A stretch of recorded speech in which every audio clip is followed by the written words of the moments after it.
Oh yeah, what's going on, everybody? It's Game That Tune Gems back in the house for a brand new year. Once again on Patreon, Game That Tune Gems. It's your boy, John Harrington here. We got John Regan with us, say hey. Hey. We got Jesse Moore, say hey. Hey. And we've got the GTT King, David Fleming, say hey. Hey. Hell yeah, guys. God, it's the full crew here for a brand new year of Game That Tune Gems. The awesome video game music and reminiscence show where we look back at video games and their soundtracks from releases 30, 20, and 10 years ago. And it's January, guys, and it's time for a whole new year. We're going to be looking at releases from 1993, 2003, and 2013. My goodness, I think that we will discover by year's end, this might be the final year of Game That Tune Gems, because it doesn't even compute to me that we could be doing a 10-year show about video games of 2013. Like, I can't figure out if I have nostalgia for these things or not. Like, the PlayStation 4 launched in 2013. I still own that system. It feels unusual that we'll be getting to that in this year, but I don't know. We'll see. Maybe we'll discover along the way that this is one of our best years and that we continue buying games after 2013. I'm not sure, but it's gonna be a fun one. This first month, a fun-ish one. So, really we just got to start it off by jumping back in time 30 years, of course, to January of 1993.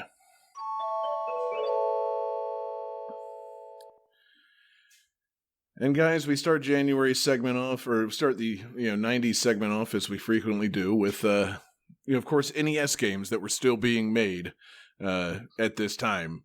There were many great NES releases, none greater than, of course, the NES version of Overlord. I'm assuming that's a game that you all are aware of and have played. Oh yeah, Overlord. Oh yeah. Mm-hmm. Johnny, you want to tell us what Overlord is? Overlord is a game where you have to take bets on whether you're going to be over or under a certain number, and your goal is to always be over and become the lord of being over. Right. Ergo, Overlord. You always take the over. It's yeah. No, okay. No, that's not it at all, really. David or Jesse, do you happen to know what Overlord is? I think I can take this one. If I'm not mistaken, this is that late release NES game in which you try to blackmail gods throughout the world so that you have something over the Lord and you're, an overlord. That's closer. Still not quite right. I'm not thinking that we know what this game is. Jesse, do you have any idea what Overlord is? I'll even just take a vague stab in the dark at what the tone of the game would be. Is this a demake of that Xbox 360 classic where you're like an evil overlord and you like send goblins and stuff to go do your bidding Pikmin style? Jesse, but in the NES graphics. That's exactly what it is. No, it's not it at all. Apparently, Overlord is a futuristic real-time strategy game for the NES. Player has to manage, armies and what have you in a sci-fi future setting. No, it sounds unpleasant. I'm not really keen on, thinking about considering playing this game on the NES, like a real-time strategy game on the NES with a sci-fi setting. Nah. What year did StarCraft come out? Like, how long did it take for them to get, like, a really great real-time strategy, like, space game going? Well, probably before then, but also they had a mouse. And right. Again, the NES does not have a mouse. Yeah, would StarCraft... as a robot. Would StarCraft work on the NES with no mouse and only 2 buttons? God, no. Okay, cool. Good to know. But, we're not here for, the game quality itself. I I guess a mouse really is just 2 buttons. Is it not? But using the D-pad to move it around is just... I feel like it would work on the NES with just the D-pad and like 4 buttons. 2. Start, select, A and B. Oh, Like right, it would work. It's like it would work. It wouldn't be fun, but like you could do it. Yeah. But should you? I mean, No. computer games were coming around at this point. There are better ways to play real-time strategy games. Oh man, I wonder how this would play with like the Power Glove. Oh. Like worse God. or better? Probably really, really better. Yeah. Like, unquestionably better. Or Not just better, really, really better. or the thing you had to wear and you had to say fire, fire, fire, fire, fire, fire to make it do stuff. Oh, God. Yeah, you're coming up with a lot of improvements here, Jesse. They sound... Is he? It sounds like it. It sounds more interesting, at least. Okay, hear me out. I'm just power pad? spitballing here. Overlord with the power pad. Yeah. World-class track meets Overlord. Track and field, Basically- RTS. Basically, the power pad would be the map, and you would just like hit what units Mhm. and like where to move them. Oh, it's like a Fire Emblem, but with the power pad. It sounds great. I've never heard of anything I wanted less in my entire life. Fire Emblem with the power pad. Real-time No, thank strategy you. meets fitness game. No. But the good thing about Overlord is that it's got a few good songs in it. So we got 2 fantastic songs from the Overlord soundtrack, and composer Jeroen Tel. We've got the title screen, and we've got Hard Game Completed. And I'm definitely going to edit this down halfway because for some reason the title screen of this game is 7 minutes long. So big ups to you, Jeroen Tel, for your amazing NES soundtrack for this game that none of us would ever consider playing.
Okay, am I crazy, or was that second song like a movie theme done in like bleeping NES style? Was that not like some iconic 80s theme? Was that like an Indiana Jones jingle or something? It sounded like a mashup of that and a bit of the first Superman movie. There it is. Yeah. Well, who else would be the Overlord except Superman? Maybe they should have made a Superman game instead. I bet people would have considered playing that. But, oh well. Maybe that was it. Maybe they were working on Superman. It's like, yeah, we're not doing Superman anymore. It's like, all right, well, I'll just throw it in the Overlord file. Done. Or are we? But moving on to another fantastic NES game. A game of completely different tone, so there's really no smooth transition to move between the Space RTS Overlord and Break Time, the National Pool Tour. I would say that's about as different as two games can be. Is Minnesota Fats in this? Now here's the problem. No, absolutely not. Yeah. Game 2. I don't believe there are any characters in this game. I think it's just a game of pool. Why'd you pick this? Well, because I was kind of thinking Minnesota Fats. I thought maybe we get some fun like lounging music, but done on the NES, and it turns out that's not really the case either. It's got some good soundtrack, but it's not like it's not as smooth as Minnesota Fats, but it's a pool game on the NES. What better kind of game is there on the NES? Just, starting out with a real-time strategy game and then moving to a game of billiards. I can't think of two better NES games to be releasing in 1993. Like, people were hot for these games. I was surprised because you were saying, like, there's no way to connect these games, and I think they're pretty similar in one respect. I could not imagine two genres that I don't want on NES than real-time strategy and pool. Yeah, everybody's dumping down their games. It's like, are we going to get these up on the SNES? No. We're finished here. Put them on the NES. Nobody's going for it. But we're just meeting a quota. Mm-hmm. We got to clear these books, baby. But we got two fantastic songs from Break Time, the National Pool Tour, and composers Takeshi Yasuda, Shinichi Nakaya, and Kazuo Sawa. Saying that name reminds me why I chose this. It's because it's an Ultra game. It's a Konami Ultra title. Oh yeah. So it's got some bops in there. So, yeah, we've got the National Pool Tour, and we've got Las Vegas. So, let's hit it, guys.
Yeah, and I'm sorry, I also realize I completely misspoke. It's not an Ultra game, it's a fucking Technos game.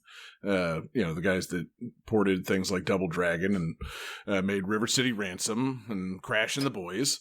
It's not a Konami Ultra game at all. It's Technos. Fucking egg on my face. Jeez Louise, trying to act like I know what I'm talking about here, and I'm quoting the wrong obscure NES developer. Jeez, guys, what are we doing here?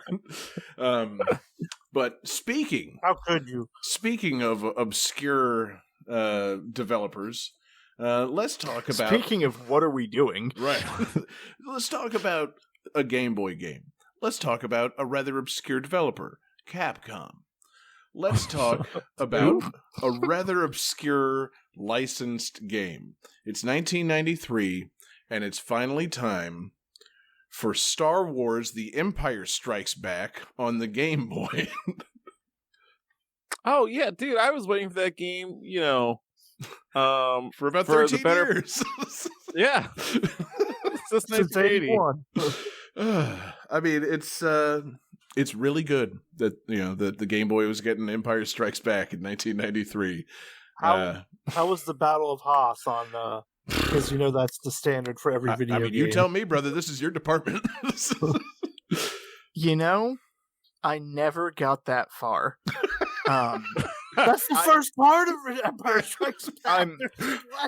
I had this game. I still have it somewhere. The start of the game is you're Luke Skywalker exploring Hoth, trying to blow up probe droids, and there's like a huge ice cave maze bullshit that I could never find my way through. So the second stage of this game is the Battle of Hoth, and I could never get to it. That's outrageous. God, what a fucking move! Well, but I mean, think about Empire Strikes Back game. It's a big part of the movie. We just kind of gloss right over it to get to the the speeders and the fucking AT-ATs. But Luke riding on the Wampa or whatever, or no, Tauntaun. Thank you. And he sees a vision of Ben. Ben Kenobi shows up in the snow and tells him to go to the Dagobah system. It's a big part of the movie, guys. Well, that's after Han Solo finds him, right? Crawling out of the Wampa's den when he chops the dude's arm off. Oh yeah, you got to chop that Wampa, baby. Here's my thought. Okay, listen. You want to make me go through the ice cave? Fine, but you better have me cutting into that Tauntaun and crawling inside of it. That better be part of the game. The cutscene. Well, Han Solo does that. He cuts it open and he goes, "Oh, I thought they smelled bad on the outside." Right. And then 2, I need a moment of Han saying, "Then I'll see you in hell." Yes. Yeah, those two things aren't in the game. Then just go straight to the Battle of Hoth. Fuck the ice. I watched your Tauntaun will freeze before you reach the first marker. Then we'll see you in hell. See, I watched Empire last week. I just threw it on while I was doing some podcast editing or something, and I was struck by that line because I'm like, wait a minute, do they have hell in Star Wars? Is that a thing people say to each other? Because I've been a little critical of the newer trilogy because fucking Oscar Isaac's character says shit like big ass door and you got a call from your mother and all this kind of weird shit that doesn't quite fit in the movie, and then it's Han Solo said I'll see you in hell, so maybe that's just part of Star Wars. And Jar Jar says squeeze me. Well, that's listen, everything Jar Jar says is a problem. Han Solo's calling Leia sweetheart and shit like that, right? Yeah. In the first movie, What's wrong with calling somebody sweetheart? I feel like that. That's a compliment across galaxies. That's perfectly fine. It's affectionate. But that's one thing I never understood was people complaining about the Poe Dameron messing with the Imperial guy over the comlinks. It's oh, that's so unrealistic and that doesn't fit in Star Wars. But in the first Star Wars, Han Solo is posing as the stormtrooper and it's is there a problem? Oh, we had a weapons malfunction. Everything's fine. We're fine. Everything's fine. Yeah. How are you doing? Right, yeah. Yeah. See, he's got some shtick, man. I'm not saying there's no place for shtick in the fucking Star Wars universe, but I was surprised to hear I'll see you in hell. But no, I bet you that's not in the game. I mean, well, okay, what if Obi-Wan was like, hey, Darth, that's not very poggers of you. How would you feel about that? Fucking yeah. Somebody, I don't know. They invoke like a case of the Mondays at some point in Star Wars. Yeah. Somebody says cap. I just know that's slang. I don't know what it means. I just know people say cap now. Johnny, please don't. Let's hear 2 songs from I Star see you built a new Glizzy saber. Star Wars: The Empire Strikes Back for the Game Boy from Capcom, but from composer John Williams. We've got background music's 1 and 4. So you tell me where these songs play in Star Wars: The Empire Strikes Back.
All right, so the first one is at the beginning of the movie. It's appropriately And then named that- background music 1. And then that one was actually at the end when, after Lando flies off in the Falcon, and like Luke and Leia are sitting there looking out the window of the what do you call it? Is it a Nebula B freighter? I Yeah, forget they're what just they're they're called. looking at the galaxy or whatever. It's the medical Yeah. frigate, isn't it? Yeah. Yeah, Luke's got that cool new hand to Yep. hold his sister and kiss her. Yeah, sister kissing. Yeah, we didn't know what we were doing until the next movie, guys. Oh no, we knew. So moving on from Star Wars to something, I would argue, in this decade, cooler than Star Wars, because Star Wars in 1993 was not cool. But you know what was cool? Sega Genesis. You know what was cool? Thunder Force 4. That was cool. Okay, I might give you that one. Yeah. I mean, it was cool, but none of my friends knew what the fuck Thunder Force 4 was. Exactly. Don't act like you guys knew what it was. None of my friends knew what Star Wars was. You know, we were a bunch of cool kids that watched Played Nickelodeon. Thunder Force. Watched Nickelodeon and played Thunder Force. We didn't do these Star Wars. No, I didn't play Thunder Force 4, but it's the Shmup of the Month Club. this 1993 segment is super light. So this is our final game. So, Oh, wow. Yeah, did you guys play Thunder Force? Because all I know about this is that it has the raddest fucking soundtrack ever. Yeah. That's all I know. Yeah. Oh, okay, cool. So we still, after all these years of doing Game That Tune, never went back and played games like this. I've played a little bit of this one, and it's hard as shit, so I didn't get too far. Yeah, most of these side-scrolling shooters are hard as shit and discourage me from playing them.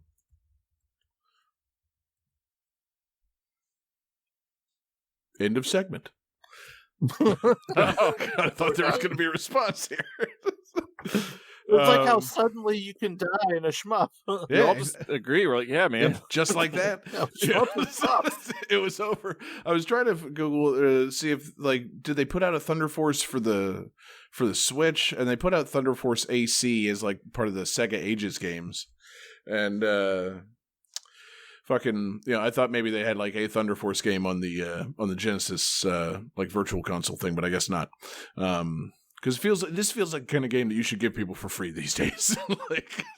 I would pay less than $6 to play this game, but free with subscription to Nintendo's online service would also be acceptable. Because that's the thing. I would like to play it. I can't remember if the Sega thing has like a rewind feature on the Switch, but like things like a rewind feature would make this much more palatable to me rather than having to actually play it, die, get game overs, get good at it. Yeah. I kind of just want to cheese my way through it and hear some sick tunes and blast some sick shit. But See the cool bosses. yeah, exactly. Yeah. None of them, it's not, not like we're talking Wings of War here. There's no dick boss waiting for you, but I'm sure that Thunder Force has plenty of cool, bosses and things like that. Or maybe it's just a super generic space first person, or not first person, side scrolling shooter. I don't know. We really should have found out by now. But the point is, it's got a fantastic soundtrack. Got one of the best soundtracks, frankly, on the Genesis. I'd put it right up there against some of the best. So we've got 3 fantastic songs. It's the bonus beats for the January 1993 segment from Thunder Force 4 and composers Toshiharu Yamanishi and Takeshi Yoshida. We've got Stage 1A, Fighting Back. We've got Stage 7, Sea of Flame. And we've got Stage 8, Metal Squad. And that does it for the 1993 segment. It seems that people were not putting out many games in January of 93. So maybe we can get a few more selections in the 2003 segment. So we'll see you guys there.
All right, guys, we've made it.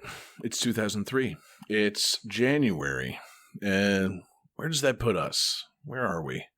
High school? Fucking as cool as we'll ever be, basically. Man. And I should mention for eagle-eared listeners, David was blasted off with the Thunder Force game. He, his internet connection took a big old Thunder Force and had to leave the show. So we bid him adieu. And as we move into 2003, and it's too bad because, man, I had a couple of games here that I was thinking David's gonna really want to talk about this game. Games like Panzer Dragoon Orta for the Xbox. Oh man, awesome. yeah, that's right up David's alley. It really is. Son He's of a a bitch. Panzer Dragooner. It's Oh, yeah. it's what we used to call him. Then we just shortened it to no. Gooner, and then he became the Goon, and Oh, it kind of lost all meaning. He started that whole Panzer Dragoon fan festival. Mm-hmm. And now it's like the biggest one in the world. It's Yeah. the whole thing. Yeah, David and the Orta boys were huge in St. Augustine. They loved the Panzer Dragoon sequel for fucking Xbox. They changed that Alanis Morissette song to "You Orta Know." Oh, Oh, jeez. yes. Show over. But so I'm guessing that Johnny, you never played Panzer Dragoon Orta, the Xbox sequel to Panzer Dragoon, did you? I did not. But No, you at some point played the original Panzer Dragoon, I assume. I did not. No. Oh shit. Jesse, help me out, man. You were you really the Panzer Dragoon guy? I recently bought the remake for the first one on Switch. Yeah. and it's pretty fun. And I have played Orta on Xbox, which is actually it's a very fun game. It's one of those rail shooters, Panzer Dragoon style. Yeah. Lots of weird fucking airships and dragon monsters to shoot. Yeah. Star Fox, both dragon monsters and weird shit. Yeah. Very Sega. Less talking. Yeah.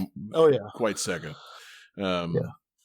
Yeah, I got that remake on Switch as well, and I'm not saying I didn't like it, but I don't know, it wasn't super up my alley. Like I thought, oh, it's just gonna be Star Fox on dragons, and turns out maybe it's a little dated design, but I feel like there were some fun things in there that could have been incorporated into Star Fox, like just kind of different using the camera to move around a little bit more and show more angles of where you're flying and what's going on.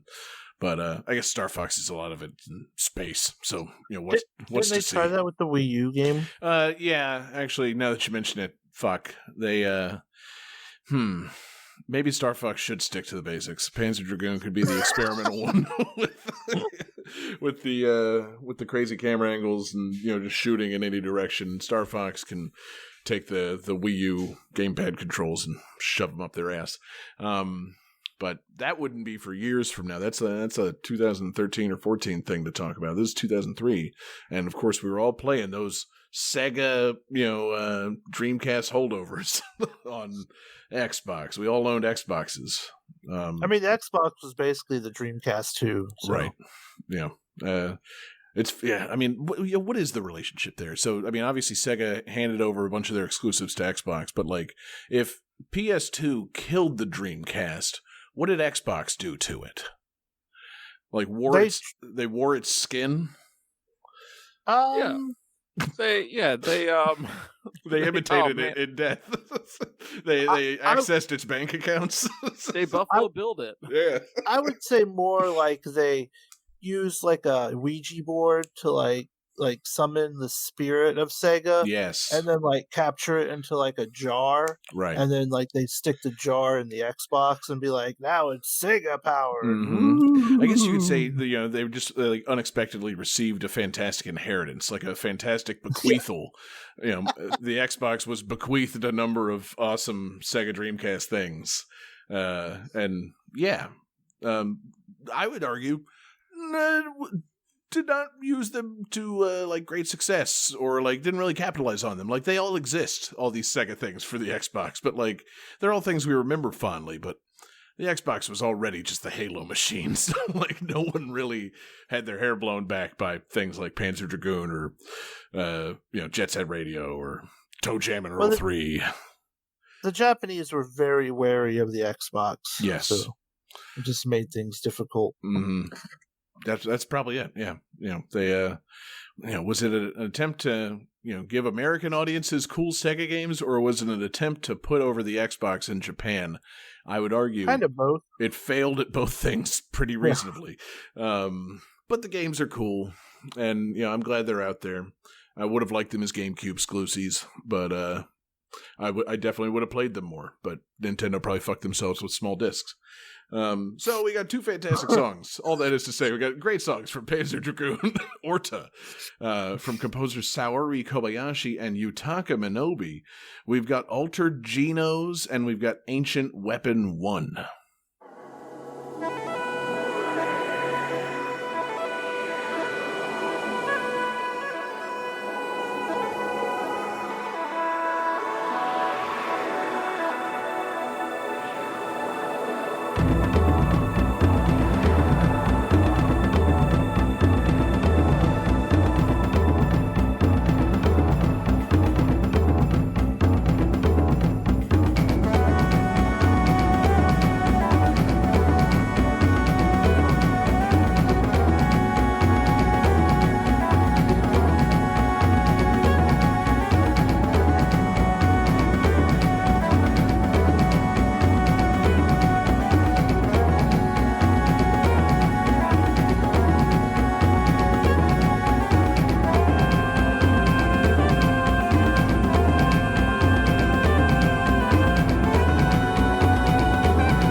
Yeah, pretty cool music from a cool kind of interesting game. I'm into it. Now, I was joking about David being into that. I really was kind of counting on David for this next one. He wasn't a PlayStation 2 owner at the time, but this just seems so up his alley that like he had to have known about it and then like played it years later. So maybe you guys know this one well enough. I'm curious, did either of you ever go to War of the Monsters? I'm aware of this game, Mm-hmm. but I didn't play it nearly as much as I wanted to. Yeah, it's like a It looked really cool. 3D, like kind of like arena fighter kind of thing, and you're playing as giant monsters, also blowing up cities. Kind of in the same vein as like a Godzilla Destroy All Monsters Melee, but like non-licensed monsters. Like King of the Monsters. Yeah, from SNK. Right. I don't think this was SNK though. This was somebody else attempting to update that for PlayStation 2, and not trading on the SNK stuff at all. It looks pretty cool. I mean, it looks like a PlayStation 2, like a fun 3D beat 'em up game where it's like a giant robot fighting a giant gorilla and there's a giant praying mantis. Like, it seems, by all its outward trappings, like a game that would be a lot of fun to play. But yeah, Johnny, how about it, man? Did you play War of the Monsters? It's not a very good title. Yeah, my relationship with the PlayStation 2 was basically my Guitar Hero adapter, right? That's kind of what I thought it was. I couldn't play War of the Monsters with a Guitar Hero controller, so I really just wasn't that interested. Right. Dang. Oops. Yeah. Oops, no guitars. Yeah. I mean, and God, Guitar Hero didn't come out for a long time after this, right? Like this, that's way late.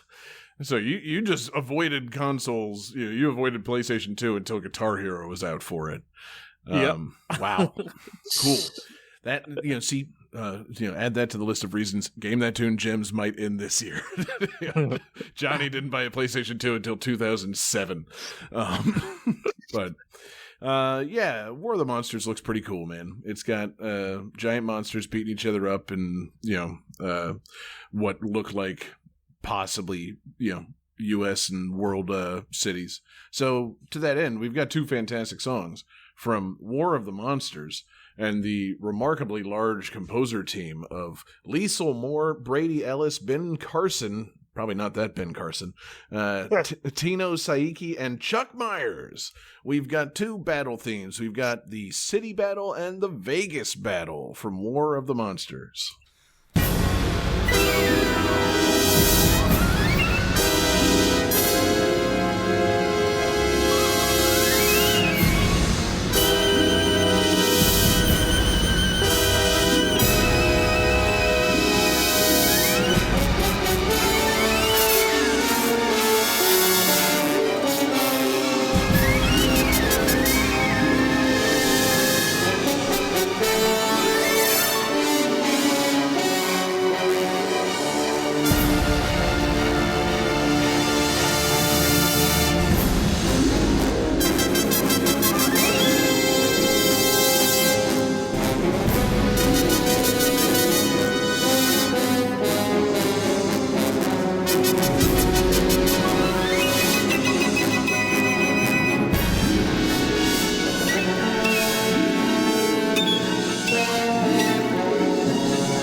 Yeah, it's good battle music. It invokes the spirit of giant monsters beating each other up in old movies. It's pretty fun. So yeah, I think it got a re-release on the PlayStation 4 actually. Now that I'm looking at it, so maybe it's time for us to pick it up, bring it back. I'm sure. I don't know. You think people have gotten more litigious over time? Do you think people care about like nearly famous monsters beating each other up? We'll see. But moving on. Speaking of giant monsters fighting in cities, let's talk about a game in which you build cities. Hey, call that a segue? On rock and roll? You take rock and roll and you build this city on it. And it's the worst song you've heard in quite some time. I want to talk about the fourth entry. That's right, the numeral 4. I'm sure there are many, many entries in this series. But the fourth entry specifically in the Sim City series, Sim City 4, Johnny. I know you were all about Sim City 4 in 2003. I forgot that exists. Oh, wow. SimCity 4. What's crazy to me is that they went from SimCity to SimCity 2000 to then SimCity 3000 and then all the way back to SimCity 4. Yeah, SimCity Year 4, it's very different from the others. Because, SimCity 2000, it's year 2000, 3000. Yeah. SimCity 4, you're just like putting things in caves and shit. And... It's crazy to be building cities in caves. Wait a second, though. That is crazy. Because Year 4, Rome existed. You had like Colosseums and stuff. People still live in caves elsewhere. You came up from your humble cave and built up great cities, Johnny. Don't act like there weren't people living in caves back in 4. But yeah, it's pretty great game. I obviously did not play it. I wasn't much of a computer gamer back in the day, but I made time for SimCity 2000 a little bit. I like a SimCity, but I wasn't looking to pick this up when it came out. And then like The Sims had also recently come out and kind of worn out my, I don't know, goodwill towards the Sims series. It's like, oh yeah, no, I don't think I need SimCity 4. But it's like I guess a 3D rendered game instead of just being kind of the fixed, whatever you want to call the previous look of SimCity games, like fixed camera isometric thing where you're placing, just whatever what equates to large sprites of buildings. Now you can build a city in 3D. That's a big deal, Johnny. Yeah, no, adding that third dimension really kicked it up a level. Yes. I'm trying to remember if SimCity 3000 was 3D, but no, I think that one was still just isometric 2D. I think it was. This is the first 3D one. Yeah. And, that would be, I mean, really, just spitballing here because I haven't played it, but, like, that would be a big improvement for me. And, just thinking about it, like, there are a number of times where I feel like I was fucking up, like, laying the roads or, like, running the pipes between these fucking buildings because you were stuck in these perspectives and, like, fucking with layers and moving behind fucking... giant skyscrapers that grew up faster than you meant for them to. And it's like, being able to rotate the camera around probably really changes the whole dynamic of being able to, build the city the way you want to. So, good for SimCity 4. You probably end up with a lot less stupid traffic circles by accident. But yeah, it's, I mean, it's SimCity. It's important, and it's got fun. It's got fun music. It's got the series composer at this point, our main man Jerry Martin. We love Jerry Martin here at Game That Tune and at GTT Radio. He obviously did the music for the Sims games. He got his start with SimCity 3000. He's like Mr. Sims, except his name's Jerry Martin. Wait. Is he related to Phil Sims? No, he's not. No, that's the thing. Oh. Yes. It's more of like an honorific title. He's they call him Mr. Sims, but his name is merely Jerry Martin. But yeah, he makes fun music. That's the point. You know, those fun kind of jazzy tunes for fucking like the Sims games, pretty great. Music for SimCity 4, also pretty great. So, you know, it's a cool game. You know, do they still make these? You know, obviously they don't get as many updates as like the Sims, but like, were they still making SimCity games? When's the last time I they think made they one made of these? one recently. Yeah, There was kind of a hubbub about it because there was some like weird online situation with it. really? Huh. I feel like they they could have made these pretty fucking frequently, but I feel like a lot of other games kind of came out and filled the void. So yeah, I'm looking at it now. They had SimCity 4, and then last one was in 2014. Wow, SimCity Build It. Thank you, SimCity. That's what you do with these cities. You do build it. So anyway, we've got two fantastic songs from SimCity 4. We've got The Urban Underground, and we've got Tarmac from composer Jerry Martin.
Yeah, that's just how I like my SimCity. Jazzy, a little funky. You know, if you're building a city on rock and roll, that's all well and good. But I like to build mine on Jerry Martin funk. So, yeah, it's the goods. Now, guys, I'm sorry because I can't resist this segue. I apologize in advance. Let's move from, let's say, SimCity to Sim Titties. Guys, it's time for an all-time Xbox classic. We're back on the Xbox, and it's time for a game of volleyball. Specifically, Extreme Beach Volleyball from the Dead or Alive gals. Dead or Alive Extreme Beach Volleyball. 20 years old this month, and you want to talk about fucking just titties like this. Jesse, I know you've actually played this game, but this was one of the first games where I saw an ad for this, and I'm like, I can't be seen playing this game. Like, my mom would beat my ass if I owned this game. Like, it's like one of those things where I was a young man, I was 17 at this time, and seeing an ad for this, I'm like, they only made that game so people could masturbate. What? Like, what are they doing? This is crazy. Sure, there's a fine volleyball game, but this blew my young mind. And they were so ahead of the time, like in terms of taking characters that are vaguely familiar and hot Japanese women, and basically making a game that is living fan fiction. Like, Jesse, you did play this game, right? Oh yeah, it was good. Yeah, good. So like Zach gets like his own island,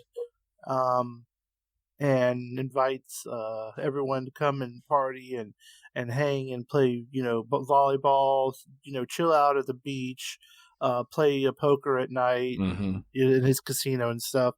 And basically you have 3 days to like do different activities, make friends with different girls and stuff before Zach's island blows up, because he always fucks things up apparently. And it's fun. Like, the volleyball is super freaking solid. It's very fun to play. It's probably one of the like prettiest games graphic wise for that year. Like, of any game. Like, it's just like, yeah, it's a lot of titties and stuff, but like, yeah, but it's like phenomenal looking. Like, Dead or Alive was always like known for good graphics anyway. So like, yeah, it's like just a feast for the eyes, and not even just a horny feast either. Like, even just if you like, cool looking graphics, like it's kind of sucky that it's like a weird culture thing. Like, this should be just a cool volleyball game with people playing, but since our culture is such, we're like, ooh, titties. Well, that you could also say that was the fault of the marketing. Like, they kind of marketed this like a fucking Girls Gone Wild video. But yeah, no, there shouldn't be anything wrong with there just being a game of beach volleyball with characters that previously had shown no proclivities for volleyball and want to wear revealing bikinis and be given bikinis as gifts. Like, I don't see the problem. But it's in the marketing. They really could have done a little bit better job on that. But then again, maybe they did a fantastic job on it. I think it would have been kind of funny if they didn't really clue people into the fact that this was just like a sexy, bikini game. And then a lot of people went out and bought it and learned through it that it was a sexy bikini volleyball game. Like, just if they had put like just Zach on the cover. And then, like, when you play the game, it's like, oh, Jesus Christ. This is, activating something within me. I can't believe it. God, imagine being like 12 or 13 years old and your grandma that doesn't really know anything about video games guesses for your birthday. Yeah. See, what an awkward birthday party. I also feel like one of the keys to that would be somehow hiding the Dead or Alive in the title. Like, have it be called Extreme Beach Volleyball, and that will trick a grandma into buying it. If they see dead, it turns them off. They're not going to go for that. It's got killing. But it does say Dead or Alive. But yeah, you just call it Extreme Beach Volleyball : a Dead or Alive, like a Knives Out mystery, a Dead or Alive side story. Fucking, you could have gotten some some more people in there. But as it stands, a very good volleyball game with a pretty great hook, and guys, I gotta say, some pretty great tunes. I'm choosing some licensed tunes from this game. It's so seldom I get to do something just for Johnny. So we got two fantastic songs from Dead or Alive Extreme Beach Volleyball from the group Big Mountain. It's a reggae group. We got the song Sweet and Deadly. And then from this other group, I just want to watch Johnny's face as I say the name of this song. The song I Want Your Girlfriend to Be My Girlfriend Too. from composers Real Big Fish. Wait, why do they not put that on the fucking box of the game? Like a big sticker on the box featuring music from Real Big Fish. Yeah. I would have bought every copy the store had. There's Real Big Fish and Real Big Titties. You're kidding me. Like, oh my god, high school match made in heaven for me. Like, you would have bought a fucking Xbox, wouldn't you? Yeah. This volleyball game has boobs and Real Big Fish. Johnny's buying an Xbox. Mom, I need an Xbox. Yeah, I need $350. My two favorite Real Big things. Yeah. Need $350 and a new lock for my room. Thank you, Mom. So let's hear some Dead or Alive Extreme tune.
So sorry, guys, nothing's topping that.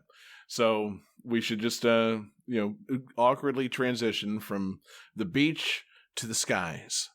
Guys, let's talk about a JRPG. Specifically, the JRPG Skies of Arcadia Legends for the GameCube. Not as sexy as the previous game, and not as much Real Big Fish music. So I'm sorry that I didn't order these games better. I probably should have really changed the order of the show. Jesse, did you play Skies of Arcadia? Hell yeah, this game rules. Oh, okay, dope. Did you masturbate to it as much as Dead or Alive? Maybe not like 2/3 as much. Right. So okay, that's still pretty good. It's still pretty cool. Yeah. But I played it on the Dreamcast, so okay. I don't know if my take. I mean, they're basically the same game. Yeah, I'm pretty sure they're nearly exactly the same game. But it's a cool RPG where you're sky pirates. There's regular, battles, but then there's also like airship battles, which is really fucking cool with like, cannons and stuff blowing each other out of the air. It's really neat. Yeah, like actual sky pirates. That's fucking sweet. Yeah. I'm trying to read about the fucking differences for Legends. So keep on talking about the game. Oh, I can actually tell you some of the differences. Oh, good. I forgot, Johnny. Yeah, you were a Dreamcast-ish guy. Did you play Skies of Arcadia and/or Legends? No, but I just happened to get to the differences list already while you guys are talking. So it basically it uses some of the original code, but it's got some new code, for the GameCube. It's got more detailed character models. It's got some new side quests and subplots. It's reduced the amount of random encounters, and you get more experience points in battle to level up quicker. It dropped a mini game that relied on using the VMU since the GameCube doesn't have a VMU. Wait, it doesn't? No. No way. And other things, like there was a notification system that would appear on the VMU. They just put it on the screen instead. So there's some downloadable content from Skies of Arcadia that was just put straight into this, since they weren't going to screw around trying to do that again. God, yeah. There was going to be downloadable content on the Dreamcast? Was that a thing that happened very often? Oh, yeah, a lot of games had it. I know, I guess it was technically capable by just connecting to the internet, but geez, I didn't know they were actually doing downloadable content back then. Jeez. Oh, yeah. They had, in Sonic Adventure, you could download, models for holidays, so you could have, Christmas trees appear in Station Square and stuff. Okay. But you had to go online and actually get, the model from the internet to load up. Jeez. I guess I'm just so gun-shy on DLC. I mean, I should be desensitized to it by now. It's just how it is these days, but I hate DLC. So, to hear that it existed back in the Dreamcast days is upsetting to me, but doesn't sound too serious back then. They probably weren't nickel and diamond people and doing season passes just yet. But yeah, man, Skies of Arcadia looks pretty fucking cool. I've been interested in it since basically learning about it through playing Sonic and All-Stars Racing Transformed. Because, it's Sky Pirates and RPG shit. I think it's quite cool. And, it's just one of those things that miss me. But it's a cool game from, and it's a Sega game, so it's got a great soundtrack. I don't have the composer information in front of me. I fucking probably should have done that. I hate it when I download something and, fucking forget to look up corrected tags. So it's got fantastic music, of course, from composers Yutaka Minobe and Tatsuyuki Maeda. I feel like we've heard from them before. We've got two awesome songs from Skies of Arcadia. We've got the Blue Rogues theme, and we've got the Armada Battle theme.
Yeah, that's just some good RPG battling tunes right there, man. And the first song, just classic adventure theme. I really like the soundtrack for this game. It's very good. And speaking of games that I like the soundtrack of, and they're very good, that is to say the soundtrack, not so much the game. Because I do not have a high opinion of this series. I've barely played it. And in looking up information for this episode, apparently this game is maybe the least popular game in the entire series. So I'm curious. Jesse, I'm curious. Johnny, I'm certain, thanks to our PlayStation 2 insights earlier, that you did not play this. Jesse, did you play Devil May Cry 2? Probably a little bit. Yeah, exactly. That's how I have played all these games. A little bit. They're so cool, and then I don't know. I don't find them very fun. I mean, I remember I had beaten the first one, and I probably bought the second one and played a little bit of it, and just I don't think I ever finished it. Right. But, I mean, they're fun action games. Yeah, no, they're very cool. They're very just high flying, cool, fucking over the top action. I think Dante's a cool character. He wears a sick ass duster. Swords and guns, great combination together at last. Demons. There are many things that I think are cool about Devil May Cry. I don't know. Anytime that I've attempted to play it, it somehow hasn't quite grabbed me, which is a shame. Because, I don't know. I feel like it should. Yeah, it seems like kind of thing that, is really up my alley. Johnny, I know, like I said, you haven't played it, but you want to pretend like you played it? Or have you ever had any interest in Devil May Cry at all? I'm still, why do I want to make the devil cry, right? Well, the devil may cry. Have you ever cried? Yeah, I don't want to do things that may make the devil cry. That just seems mean. He's got a tough job. He's doing his thing. Just let him He's the administrator of hell. Sad place down there. Yeah. Geez, Johnny, you're just so compassionate. You don't even, are you telling me you got sympathy for the devil? You can. Oh, that's pretty good. It's crazy, man. Shit. You Rolling Stone, you. Fucking. Yeah, it's man, not the angle I expected. I thought you were going to say that you tried slicking your hair back and turning it white and realized how fucking insane you looked, and you returned the game and returned your PlayStation and didn't buy it again until Guitar Hero came out. Because I did do that, but it had nothing to do with Devil May Cry. Right. Unrelated matter.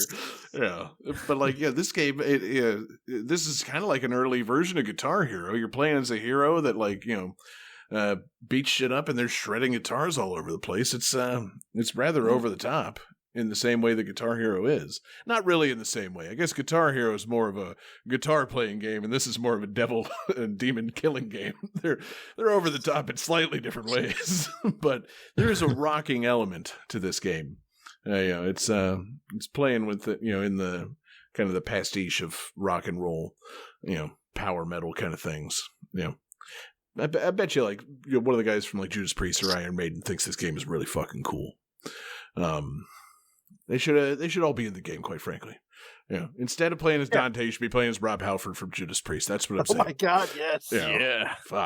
Fucking gayest metalist beat 'em up there is. I'd be all about it. But anyway, it's actually just Devil May Cry 2. A perfectly fine game that apparently got a really bad reception at the time.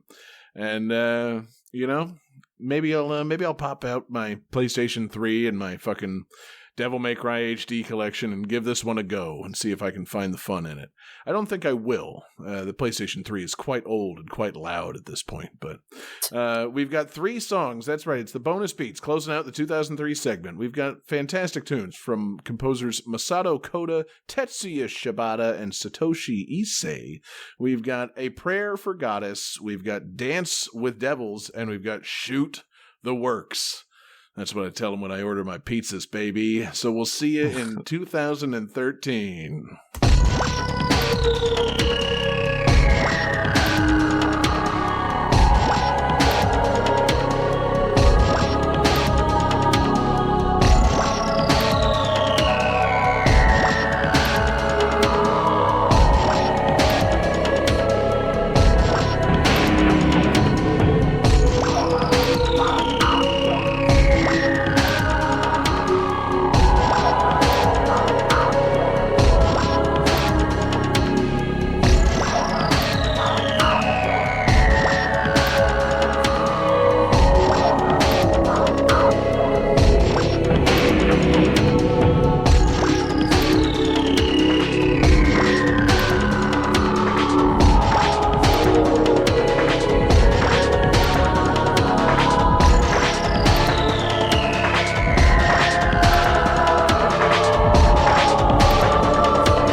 All right, guys, we've made it. It's January of 2013, and we've got another fantastically short segment. I mean, it's it's a light month to start off this year. It's kind of nice, just kind of getting our feet wet with 2013 tunes. And man, were they putting out some fantastic games. Jesse, you're a 3DS owner, were you not? Yes. Johnny, you were a 3DS owner years later. I'm sure you played 2 games on it. Was one of the games that you played a little downloadable game for the 3DS called Gunman Clive? No. Damn. Jesse, did you play Gunman Clive? I still have not. Damn, because... And it's like always on sale. This is the David game of the evening. This was going to be David's time to shine. A cute little fucking Western side-scrolling shoot-'em-up game. Not even a shoot-'em-up, just you're a little cowboy, and you're platforming and shooting things with a gun. And that's it. It's a pretty cool little game. I think I played a demo of it or something, because I certainly didn't buy it. But like, I got enough of it to be like, oh, okay, I get what this is. I'd be happier with the $3. I don't think I'll be paying that. I don't know why. Like, I can't pull the trigger on things like this. Because I'm not Gunman Clive, of course. He's the trigger man. But yeah, it's got a cool little art style. It's got like a pencil and paper kind of look. I imagine it looks pretty cool with like the 3DS 3D. The little characters popping off the paper. And yeah, it's got like kind of like a wanted poster kind of look, like a sepia tone paper and pencil and stamp look. It's pretty cool. And yeah, it's a simple little game. One of those ones that, people like David could point to and be like, guys, this game's like deceptively simple, and it's a great reason to buy a 3DS and download games in the eShop.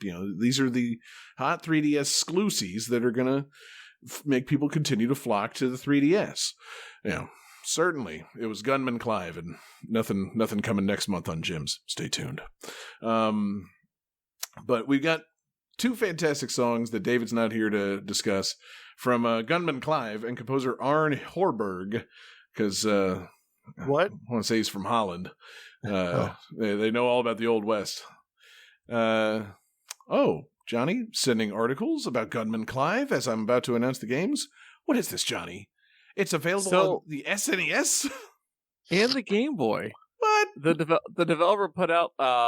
I haven't read the SNES article yet, but on the Game Boy, you put out like a 1-level, like sort of like a demo version for Game Boy and Game Boy Color. Dope.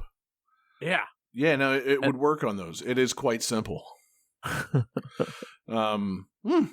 for him. I think, yeah, that's impressive. Yeah, good for you, Horberg.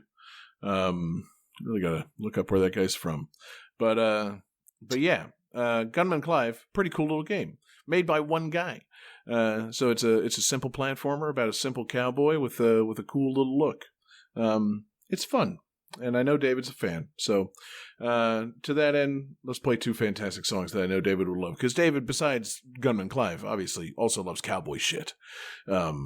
He's a big fan of the Old West. It's one of his favorite times and regions. So we've got Cowboy in Town, and we've got Runaway Train from Gunman Clive.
It's cowboy shit, man. Deceptively simple cowboy shit. I'm into it. Yeah, love a good guitar and whistle kind of song. That's a cowboy jam right there. So moving on to actual consoles and a game that I believe Jesse may have actually played. I may be mistaken on that. Might be thinking of something completely different, but I believe this came out for PS3 and Xbox 360 in this month, and it's related in some way to the Mad World game. It's a side story sequel, a lot more colorful than Mad World, little game, Jesse, called Anarchy Reigns. I've heard of it, but I have not played it. Shoot, what was I thinking of? I thought maybe I was thinking of fucking like State of Emergency or something, which obviously is a PlayStation 2 game from years ago. Yeah, that's the thing. I thought maybe you had horrible things to say about Anarchy Reigns, but no, it's not that at all. So, given that it's Anarchy Reigns, I think you'd be forgiven if by our patrons if you had thoughts on last night's Royal Rumble, Jesse. How you feeling about the Roman Reigns and the bloodline at this point? Oh man, everything's fallen to shit. Like, geez, like his brother left, like Jay, just leaving. Like, I can't let you guys beat up Sammy. I can't watch this and Sammy taking the chair and then hitting Roman. Oh, yeah, it was a lot of good stuff. Good shit. Was it Anarchy for Reigns, you would say, or yeah? Oh yeah, there you go. That's kind of what I was driving at. He did it. Yeah. That Rumble, it was fun. It was a good Rumble. So Johnny, I'm guessing you never played the fucking Platinum Games beat 'em up Anarchy Reigns. Yeah, no, I did. No, I did not play this. Good, man. Good to hear it. It looks pretty cool, man. It looks like the kind of game that I didn't know at the time I would be into because, I'm kind of up and down on Platinum Games. Some of their stuff kind of hits for me and some of it doesn't. But like watching some videos of it, I'm like, oh, well, this looks like it plays a lot like Metal Gear Rising Revengeance, but without as many swords. It's more like people beating each other up and then like, pulling a gun or a weapon or, something like that. But like, looks about like that. And, I could see if I had given this a shot, probably getting into it. But, I don't know. There's something about the over the top, just kind of, I don't know, anarchic, kind of rude-tude vibe of it. It's, I don't know. I don't want to say like fucking, juvenile, but I don't know. I didn't really get into Mad World either. It's like it's so over the top and violent that I find it slightly juvenile, and I hate saying shit like that because it's like they're going for something, but I don't know. It doesn't really land for me. But so let me ask you, how do you feel about Tears for Fears? Man, yeah, I'm a vaguely a fan of Tears for Fears. I'm having trouble seeing the connection between them and anything I just said. Is there an obscure song? What, really? That song Mad World, you dummy. Oh, fuck. See, I forget. Never mind. I forget that they did Mad World. When I think Mad World in terms of that song, I'm thinking the fucking Gears of War version done by the fucking the Sad Man. Gross. Sad Mad World. Fucking gross. Yeah, God, Tear for Fears is so much the better version of that song. God, I'm so sorry. I thought, I'm like, did they do a song called Anarchy Reigns at some point? Fuck. I hope they did. That sounds fucking cool. Yeah. Fucking 80s synth, pop band doing an Anarchy song. I could see it. But no, I couldn't see it because I can't even imagine a connection because the soundtrack to this is a lot like the soundtrack to Mad World. It's a lot of crazy ass rap. And I've also since we added like Mad World to GTT radio, I'm a guy that likes some rap, and I'm not sure I like this rap.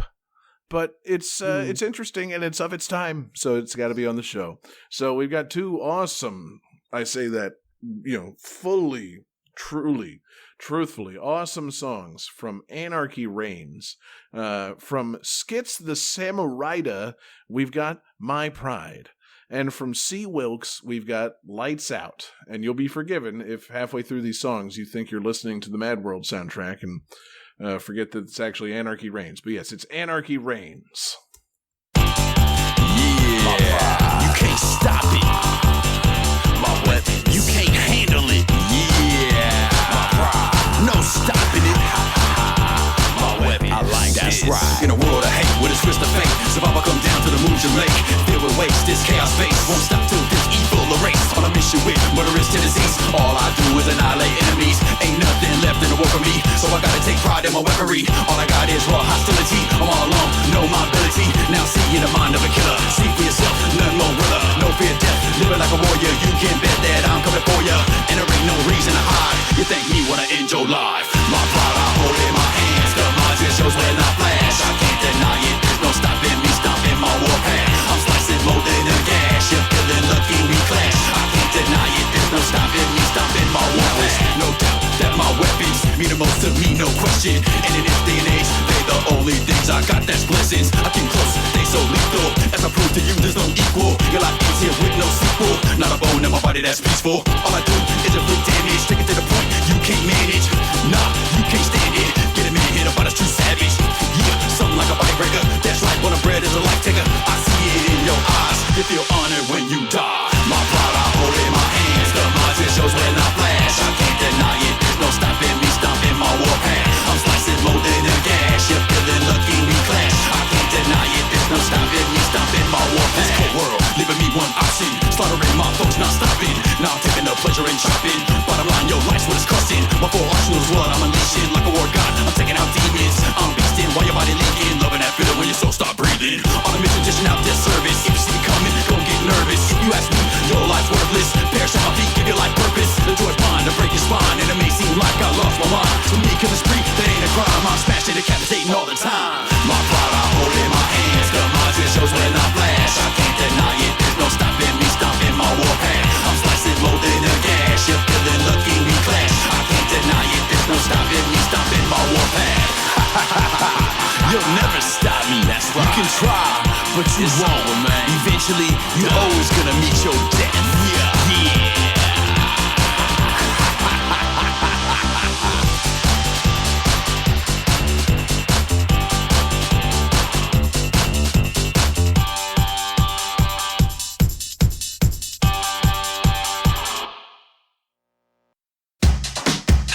Yeah. Yeah. Yeah. Beat 'em till the light fell. Knock his fucking lights out. Beat 'em till the light fell. Knock his fucking lights out. Knock his fucking lights out. Yo, left, right, doesn't matter. Either way, I'm moving fast before you ever land a punch. Drop a dozen on your platter. Watch that target splatter. I'm such a fucking master. You can't even see the movement. All you do is feel the blast, bruh. See, when you was sleeping, I been out here beasting. And while you was eating, I was buried to my knees in the blood and guts of adversaries thought they could beat them. I turned them thoughts into a dream that they could not achieve. Beat 'em till the light fell. Knock his fucking lights out. Beat 'em till the light fell. Knock his fucking lights out. Knock his fucking lights out. Dig it, then blink and then I'll bleed her. And that's the way I leave her. Devoid of any breeding, massacre of all the legions. I body the whole region and call it hunting season. Solidify my kingdom, kill them all without a reason. This is the sportsmanship in its purest form. A culture that is drawn from which true warriors born. The way my soul was born. Stepped out with weapons drawn. Poured out my first breath. Exhaled and dropped the bomb. Beat 'em till the light fell. Knock his fucking lights out. Beat 'em till the light fell. Yeah. Knock his fucking lights out. Knock his fucking lights out. Your blood, guts, glory, pain. Feel that pressure, let that strain. That's what I survive on. That's what keeps me sane. Well, sane as I can. Beat Cause in my little brain, I got a few malfunctions. My shit don't work the same. Screws loose, screws loose. Gun just a little bit, I'm out of my mind. Feel like I'ma die if I stop my grind. But it's cool cause it keep me on the winning side. And I'm winning life, winner's life. I got my stripes and I ain't never giving it a ray of light. I take no losses, I just rise, I just ride. Beat him till the light fell. Knock his fucking lights out. Beat him till the light fell. Knock his fucking lights out. Knock his fucking lights out. Beat him till the light fell. Knock his fucking lights out.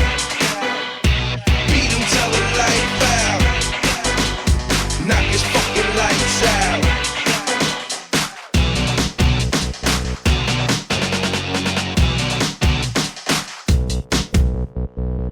You know, hearing it again, I'm not saying I'm not a fan of the music, because, like, I think it's fun. There's just, like, I don't know. There's a time and a place for it. Time feels like when you're playing the game Anarchy Reigns. Or maybe, like, I don't know, at the boxing gym. But I've realized, like, by listening to Game That Tune radio as much as I have, there's almost no time where it's appropriate to be sitting in an office and then somebody, like, requests some fucking Mad World music. It's just like, yeah, this is weird to be listening to this right now. Like, feels wrong. Feels like it's never appropriate, or, you know, just it never fits the mood I'm going for. So, you know, it's they're fun tunes, fun rap songs for a very specific mood. And so, speaking of a very specific mood, guys, we're doing the 10th anniversary of a game series, or, you know, it's 10 years after a game that we featured in the previous segment. I guess this isn't really a 10th anniversary version of Devil May Cry 2 per se, but guess what? They're rebooting Devil May Cry. It's 2013, and it's time to try something different. Johnny, they got your feedback. They didn't like, you know, you didn't like the white hair, so they gave Dante a nice normal head of brown hair. And then they did a bunch of other weird shit, and people did not care for it. So, Johnny, you really should have made more specific and pointed suggestions to get the series back on track. He wasn't even supposed to be there today. Right. That's kind of how I feel about this game. It's, man, this... Jesse, did you play DMC Devil May Cry, the relaunch of Devil May Cry? No, but from some friends I had that did play it, they said that, you know, it was actually a legitimately fun game, and all the, like, complaining was, like, blown out of proportion and stuff. Yeah, I get that feeling. I don't know, like, it can't have been as, like, I don't know, offensive and shitty as people think it is. Like, you know, the internet, I don't know if you know this, guys, they're prone to overreaction to things. What? Yeah, I know.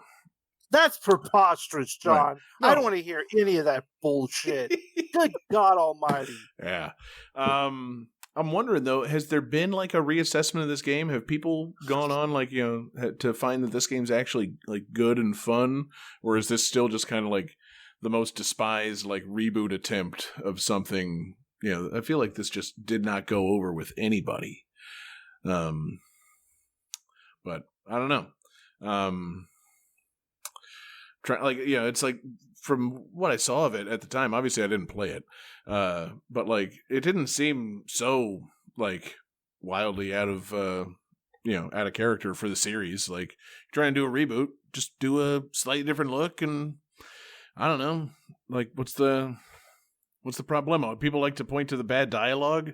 You know, Dante and some demon just yelling "fuck you" at each other. You know, I don't know. I find that fucking hilarious. Like, yeah, that sounds rad. Yeah, what's the problem? Like, I know it's not clever, but is it meant to be? Yes, fucking an action game. Yeah. Fucking get over it. It's got a sword and a fucking, you know, gun. I guess in this 2 guns, ebony and ivory. Right. Name your guns. You know, maybe they were upset because his jacket's not as cool, or, you know, he's just not as stylish. Like, he's, you know, his haircut's pretty bad in this one. That's probably what it is. They missed the slick white hair. You know, the bad, like, you know, the fucking 4-year-old's crew cut that they gave Dante in this game really doesn't work. But yeah, I don't know. I think it still looks cool. so cool that I'm still not planning to play it. Yeah, I don't know when it is that I'm thinking I'm going to get around to playing these games, but yeah, I don't know. Yeah, I think it's got good tunes, and people may have kind of overblown the problems with this game back in the day, but I don't know. It's just funny. I like it when we get the opportunity to do the same series, twice or three times an episode. It comes up every now and then, especially when we all have played and love the series so much. So we got two fantastic songs from DMC, Devil May Cry. Do you think that was maybe the problem? Maybe they were pissed that they called it DMC. Like, was that just too stylish? You think Run DMC was out there raising a stink? You would think they would have liked it. Daryl McDaniels was like, "No, I didn't sign off on this. I like to rap slowly and deliberately, and I don't say fuck you. I do clean rapping, and I don't appreciate this Dante. I've got rhymes so loud and proud you hear it. I don't have the devil spirit. Probably not involved at all, now that I say that out loud. So we got two fantastic songs from DMC, Devil May Cry, and the Dutch electronic music trio Noisia. Man, I'm so glad that we got a band called Noisia composing music for this game. We've got Lilith's Club. Oh, man, do I have a lisp? Lilith's Club and Hunter Theme from DMC, Devil May Cry.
think people were maybe pissed that they abandoned the rock and roll in favor of dubstep? Because that was a very 2013 thing to do. Yeah, frankly, I'm for it. But I could see if some people were mad, like that. Dante no longer shreds like energy demon guitars, and instead just like kills things to dubstep. But if you're mad about that, I'm sorry. But guys, we've reached the end of the show. I said again, it's a mercifully light segment, so we're at our final game of the show, and man, it's what I feel like should be a bigger one, but I didn't put in enough time with this game to really kind of get a vibe for it. I'm filled with regret that it's now been 10 years and I still haven't gone back to play more of Ni no Kuni, Wrath of the White Witch, aka the Studio Ghibli JRPG for the PlayStation 3 and the whatnot. Because this really has some serious appeal. It's like, you tell me that you're gonna get Studio Ghibli to animate and write a fucking JRPG. Yeah, fuck it, I'm in. Like, they got a pretty good track record. Even if Miyazaki himself, like, famously hates video games and is not involved in this, there's other competent filmmakers at Studio Ghibli. They got a great art style. This looks great. I barely played it. Then I remembered it's not going to be a movie. It's going to be a JRPG. I barely played it. Jesse, did you do Ni no Kuni? Yeah, it's one of my favorite RPGs. Fuck it's yeah, really good. fucking good. Good. And like that game is so like fun, and like at first it's a little weird because you're like, oh, I didn't realize this was a game where you could capture monsters and have the monsters fight for you. So once you figure that out, and you start looking at all the different goofy monsters, like I think there's like this weird like luchador bat that I used that was pretty cool. Oh, I can't imagine you being drawn to that character for any reason. Yeah, I don't know. What are you talking about? What? I just remember though, like there's a few moments in this game that made me like cry. So there's that. If you like crying, that's good. Like the last fourth of the game is like just top tier. Like how like at the end of an RPG there's like certain like beats you start hitting when you're near the end, and like it, like you start you fight the one boss that you think is the final guy, and then you realize, oh no, you still got like 5 more hours, buddy. And you're like, oh shit, there's like that thing like that. But like the way they do it in Ni no Kuni is just so good. Like it's fucking Studio Ghibli, so everything is fucking beautiful. Yeah. Like the game just looks so delightful and fun. Like Mr. Drippy is a silly character. All the fairies, when you meet them, they're all these weird looking, obviously Studio Ghibli made this because like when they make weird things, they're really cool. Yeah. Like, that was really like, I bought the game and just didn't fully give it a chance, but it's like, in my mind, I'm like, okay, so wait, the guys that made Spirited Away and like Howl's Moving Castle are making a JRPG. Like, it's going to have some of the most inventive, weird, like monster designs and locations, and like, it's got to be beautiful and crazy. Like, and I didn't get far enough in the game to really find out the full extent of it. I feel like I need to kind of go back and give it another shot. It's fun. I enjoyed the crap out of it. Like I said, it really, like the end is really nice, and like the whole game was fun. I feel like there was like maybe 1 or 2 like lulls where you had to like grind a little bit, but otherwise, like the pacing seemed pretty good, and the story was kept me interested. And the character design, again, just you wanted to see what next weird thing Studio Ghibli was going to show you. Yeah. Now, as somebody who in the last few years has experienced the just unfun experience of having their mom die, how's this game going to go for me? Okay. Well, when I said I cried 2 times, you might cry 4 times. Okay, cool. Yeah. Twice as sad then. Great. Yeah. I only vaguely recall like the story. It's like you're trying to resurrect your dead mother using like fragmented souls or something. Yeah. Yeah. It's some dead mom stuff in that game. It's Yeah, a cool. very big thing. Yeah, I'm still working through that stuff. Yeah, maybe wait another year or two. Yeah, I don't know. I feel like now's the time. Might as well just take it head on.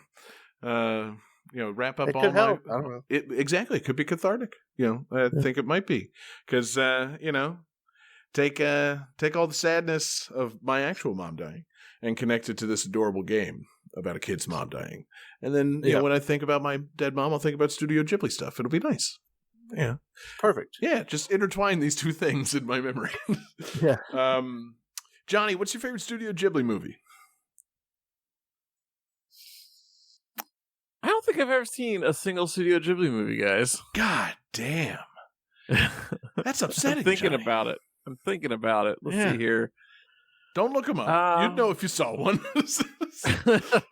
Yeah, like I never saw. They did My Neighbor Totoro, right? Yes. Never saw that one. Jeez. They did. Did they do Spirited Away? They did. Yep. Never saw that one. Oh. Fuck, man. Princess Mononoke? Mononoke, yeah. No. Never saw it. Ponyo? Did you go see Ponyo? Never. That's my first time hearing of it. Oh, jeez. Oh, I know you're a Nausicaa fan. Yeah, everybody loves Nausicaa. I don't know what that is. That's okay. No, you're not meant to know what that one was. Is that a snack? It is. It's those breakfast cookies. Yeah. Yeah. Geez, Johnny. I'm shocked, but also not too shocked. You should rectify that, Johnny. You got HBO Max. Go watch these movies. Go watch all of them. They're good. Very good. Very beautifully animated movies, which, this game then kind of trades on by being a, beautifully animated game. So, that's going to do it for the show, guys. What a note to go out on. Ni no Kuni, Wrath of the White Witch, a fantastic, cool cartoon game. And as we're going out, just want to say thank you, everybody, so much for listening. I want to say thank you to Johnny and Jesse, of course, for joining us for this month of Gems.